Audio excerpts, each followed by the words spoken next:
Today we're making the most delicious, juicy, and flavorful fried chicken. Let's get into the recipe. So let's start by marinating some clean washed chicken. Here I have some salt, chicken bouillon, complete seasoning, black pepper, cayenne pepper, and some sazon. You want to mix that well to combine so we can get an even distribution onto the chicken. Once done, you want to coat well, and then I will add some fresh green seasoning. You can omit this, but if you do, add some garlic and onion powder instead. Mix well to combine, and we're going to let this sit and marinate for at least 2 hours. So here's what I'm using for the breading. All-purpose flour, cornstarch, salt, chicken bouillon, garlic and onion powder, and black pepper. Combine that well, and then we'll remove half cup. Add that to a separate bowl with half cup of water.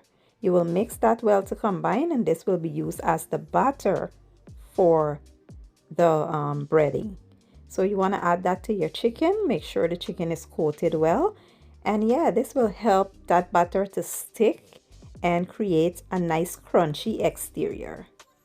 Next, you want to go ahead and just coat your chicken in the flour mixture, and we'll set it to the side. Once you're done coating them, you want to let it rest for 10 to 15 minutes so the flour can absorb into the chicken. After the 10 minutes, if you want a super crispy exterior, like that hard crunchy breading, you can coat it twice. Once you see the flour absorbs into the chicken, you can dip it again into that flour and you will have that really hard texture. So this is when I was done. I let it rest for about 10 to 15 minutes, and then we begin to fry them up.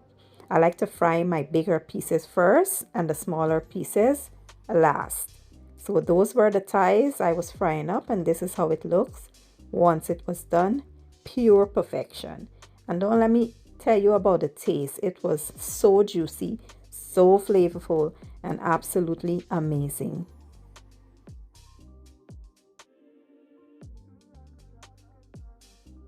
Like I said, you want to carry on with the smaller pieces, and once they're done, remove, set aside, and then we can enjoy with whatever sides you want to pair this with. Super simple and easy, and anyone can make this. It's the best fried chicken you will ever try, trust me.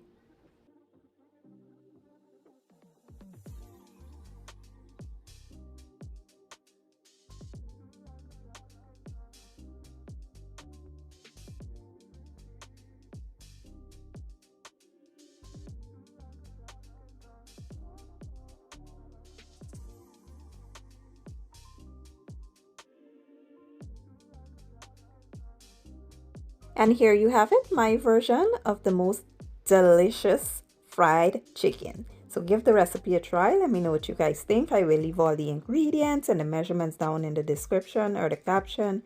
And I'll see you guys in my next one. Thank you for watching and enjoy.